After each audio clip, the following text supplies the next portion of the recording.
பிரியமான தேவனுடைய பிள்ளைகளே, கர்த்தருடைய பெரிதான கிருபையினால நம்முடைய நீண்ட கால காத்திருப்பதற்கு பலனாக தேவன் மறுபடியுமாக நம்முடைய மொபைல் ஆப்பை வெளியிடுவதற்கு தேவன் கிருபை செய்தார். பாருங்க, இந்த மொபைல் ஆப்பினுடைய சிறப்பு காரியம் நமக்கு தெரியும். 1 மணி நேரத்துக்கு ஒரு வசனம் சொல்லுகிற மொபைல் ஆப். ஒவ்வொரு தேவனுடைய பிள்ளைகளுடைய மொபைல்லையும் 1 மணி நேரத்துக்கு ஒரு வசனம் சொல்வது எத்தனை பெரிய பாக்கியம். நம்மளை சுற்றி இருக்கிறவர்களுக்கு அந்த வசனம் போய் சேரும். அது சில நேரங்களில் இவ்வளவு அழகாய் பக்கத்தில் இருக்கிறவர்களோடு கூட பேசுவதை பல சாட்சிகள் மூலமாய் நாம் கேள்விப்பட்டிருக்கிறோம். எனவே இந்த மொபைல் ஆப்பை பல விதமான சேலஞ்சஸ் மத்தியில் உருவாக்கி இருக்கிறோம். கர்த்தருடைய பெரிதான கிருபையினால கடந்த வாரத்தில் நம்ம அதை வெளியிடுவதற்கும் தேவன் கிருபை செய்தார். பிரியமான தேவனுடைய பிள்ளைகளே, இதை உடனடியாக உங்களுடைய மொபைலில் நீங்கள் டவுன்லோட் பண்ணுங்க. ஆண்ட்ராய்ட்லையும் விக்டோரியஸ் மினிஸ்ட்ரிஸ் நீங்கள் போட்டாலே போதும். iOSல இப்போதைக்கு 2 மணி நேரத்துக்கு ஒரு வசனம் சொல்கிற மாதிரி நாங்கள் செட் பண்ணியிருக்கிறோம். ஏன்னா அதில் நிறைய வசனங்கள் உள்ள சொல்ல முடியலை. ஆனால் வரப்போகிற நாட்களில் அதையும் செய்வோம். அது போக நம்முடைய இன்றைய முத்தை நீங்கள் அந்த மொபைல் ஆப்பில் பார்க்கலாம், நம்முடைய மேகசினை பார்க்கலாம். இன்னும் வரப்போகிற நாட்களில் நிறையா நம்ம அதில் குவிஸை கண்டக்ட் பண்ணலாம் அப்படிலாம் நாங்கள் நிறையா யோசித்து வச்சுருக்கிறோம். எனவே இன்றைக்கி நீங்களும் உங்களுக்கு தெரிந்த ஒவ்வொரு தேவ பிள்ளைகளுக்கும் இதை சொல்லி இதை டவுன்லோட் பண்ண சொல்லுங்கள். எங்கு போனாலும் உங்களிடத்திலிருந்து 1 மணி நேரத்துக்கு ஒரு வசனம் தொனிக்கட்டும். அது ஒரு சாட்சியாகவும் அது ஒரு சுவிசேஷமாகவும் அநேகருக்கு பயனாகவும் மாறட்டும். ஞாயிற்றுக்கிழமையில் மாத்திரம் சர்ச் அட்டன் பண்ணும்போது ஆராதனை நேரத்தில் நீங்கள் ஆஃப் பண்ணலாம். அதுக்குரிய ஆப்ஷனும் அதில் கொடுத்துருக்குறோம். எனவே இது ஒரு அற்புதமான ஒரு காரியம். ஆண்டவரை அறியாதவர்களுக்கும் இது மிகுந்த ஆசீர்வாதமாக இருக்கும். ஒருவேளை பார்வையற்றவர்களுக்கும் இந்த ஆப்பை நீங்கள் இன்ட்ரடியூஸ் பண்ணுங்கள். இன்றைக்கி உடனே டவுன்லோட் பண்ணுங்கள். உங்களுக்கு தெரிந்தவர்களும் டவுன்லோட் பண்ண சொல்லுங்கள். கர்த்தர் உங்கள் ஒவ்வொருவரையும் ஆசீர்வதிப்பாராக. என் அன்பு சகோதர சகோதரிகளே, ஆண்டவராக இயேசு கிறிஸ்துவின் இனிய நாமத்தில் மறுபடியும் உங்களை அன்போடு நான் வாழ்த்துகிறேன்.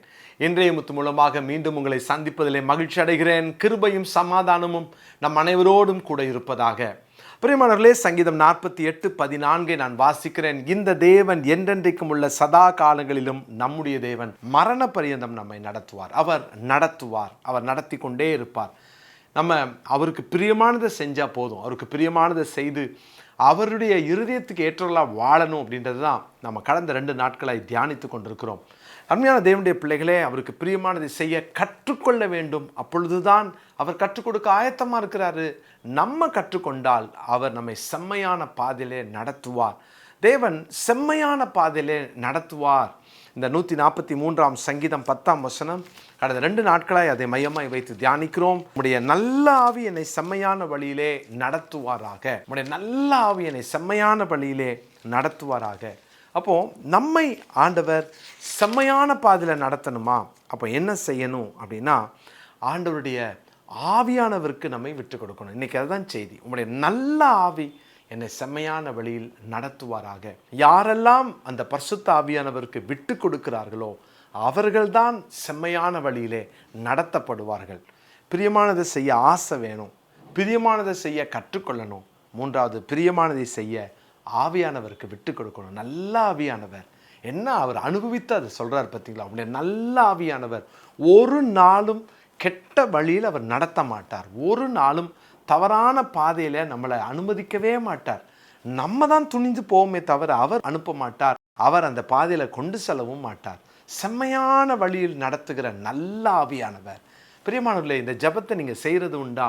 இளம் வாலிப பிராயத்திலேருந்து இந்த வசனத்தை ஒவ்வொரு நாளும் சொல்லி நான் ஜெபிக்கிறேன். இன்னைக்கு வரைக்கும் என்னுடைய காலை ஜெபத்தில் இந்த வசனத்தை சொல்லாமல் நான் வீட்டை விட்டு வரமாட்டேன். நான் முழங்காலில் இந்த வசனத்தை சொல்லுவேன். தேவனுடைய பிள்ளைகளே, இன்னைக்கு உங்களுக்கும் நான் கற்றுக் கொடுக்குறேன். சொல்லுங்கள், உங்களுடைய நல்ல ஆவி என்னை செம்மையான வழியில் நடத்துவாராக. இந்த வசனம் எவ்வளவு அர்த்தம் உள்ளது, எத்தனை சத்தியம் உள்ளது, எத்தனை அது வல்லமை உள்ளது தெரியுமா? ஆண்டவர் உங்களை செம்மையான வழியில் நடத்துவார். இந்த ஆவியானவர் இன்றைக்கி நம்ம அந்த ஆவியானவருக்கு விட்டு கொடுக்கறது தான் ரொம்ப முக்கியமான காரியம். நம்ம விட்டு கொடுத்துட்டோம் அப்படின்னா அவர் நடத்துவார். லூக்கா சுவிசேஷம் 12ஆம் அதிகாரம் 12ஆம் வசனத்தை நான் வாசிக்கிறேன். லூக்கா சுவிசேஷத்தின் 12ஆம் அதிகாரம் 12வது வசனம்.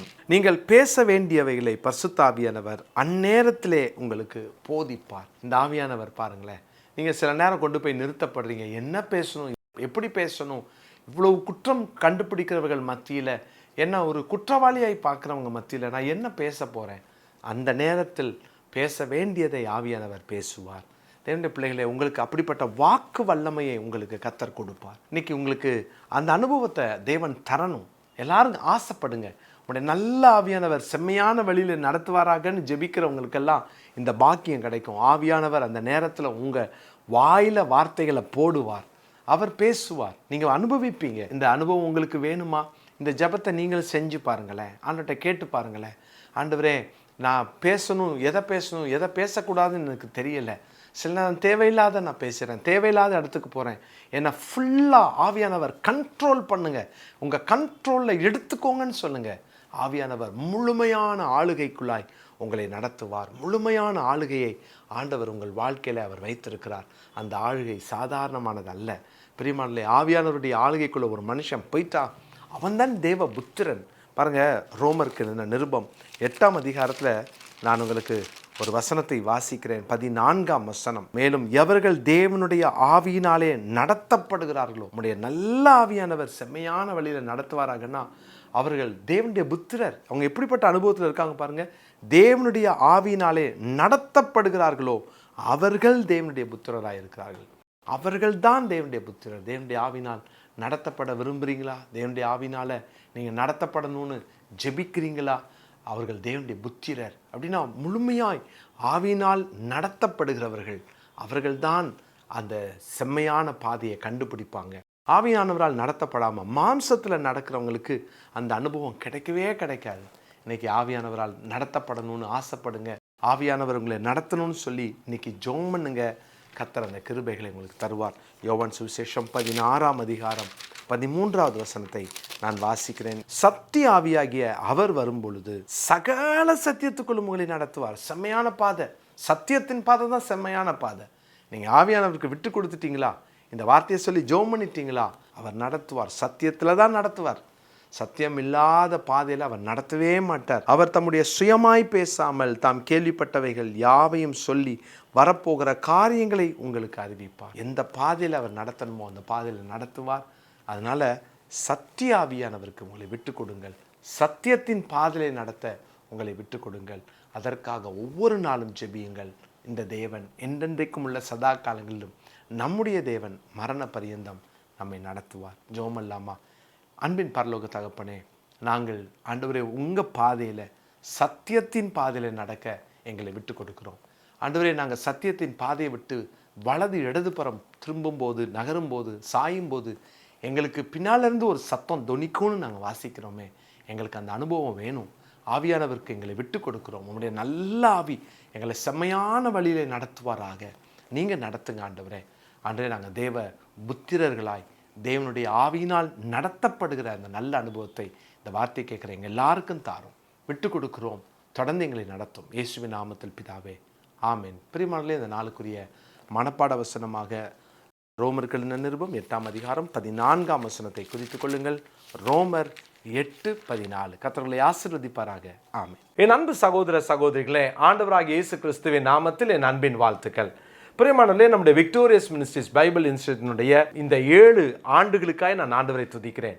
அவனுடைய பெரிதான கிருபையினாலே 250 மாணவர்களுக்கு மேலாக நம்முடைய வேதாகம கல்லூரியிலே படித்து 100க்கும் அதிகமானோர் முழு நேர ஊழியத்திலே ஈடுபட்டு கர்த்தருடைய நாமத்தை உலகம் எங்கும் மகிமைப்படுத்தி வருகிறார்கள். இந்த வேதாகம கல்லூரி முழுக்க ஆண்டுடைய கிருபையினாலே ஆன்லைன்ல ஜூம் மூலமாக எல்லாரும் வேலைக்கு போயிட்டு வந்துட்டு ஈவினிங் டைம்ல, அதுவும் இப்போ ஆரம்பிக்க போகிற இந்த பேட்ச் இரவு 9 மணிக்கு ஆரம்பித்து 10:30 10:45 மணி வரைக்கும் இந்த பேட்ச் போகும். தேவனுடைய பிள்ளைகளே, இந்த அருமையான நல்ல வாய்ப்பை நீங்க பயன்படுத்தி கொள்ளுங்க. பாருங்க, வரப்போகிற செப்டம்பர் மாதம் கர்த்தருடைய கிருபையினால் 1ஆம் தேதி MD வகுப்புகள் துவங்க போகிறது. 2ஆம் தேதி BTH வகுப்புகள் துவங்க போகிறது. எனவே கீழே காண்கிற வாட்ஸ்அப் நம்பரோட தொடர்பு கொண்டு அதனுடைய பொறுப்பாளர்கிட்ட நீங்க பேசி மற்ற விவரங்களை அறிந்து கொள்ளலாம். மிக குறைந்த கட்டணம், அற்புதமான நல்ல அனுபவம் உள்ள ஃபேக்கல்டிஸை கர்த்தர் தந்திருக்கிறார். வேதாகமத்தை எப்படி நம்ம வியாக்கியானம் பண்ணணும், எப்படி பிரசங்கம் பண்ணணும், பழைய ஏற்பாடு எப்படிப்பட்டது, புதிய ஏற்பாட்டினுடைய அந்த காரியங்கள் என்ன, எல்லாவற்றையும் கற்றுக்கொள்ள போகிறோம். எபிரேயம், கிரேக்கம், கிட்டத்தட்ட 32 சப்ஜெக்ட்ஸ் நம்ம கற்றுக்கொள்ள போகிறோம். இது நமக்கு கிடைத்த பெரிய பாக்கியம். நீங்களும் உங்கள் நண்பர்களும் உங்களுக்கு தெரிந்தவர்களும் இதில் வந்து உடனடியாக கலந்து கொள்ளலாம். செப்டம்பர் முதல் வாரமாக இருக்கிறபடினால இன்னும் இருக்கிற கொஞ்ச நாட்கள் தான். எனவே இந்த நல்ல சந்தர்ப்பத்தை, வாய்ப்பை பயன்படுத்தி கொள்ள உங்களை அன்போடு அழைக்கிறேன். கர்த்தர் உங்களை ஆசீர்வதிப்பாராக. ஆமென்.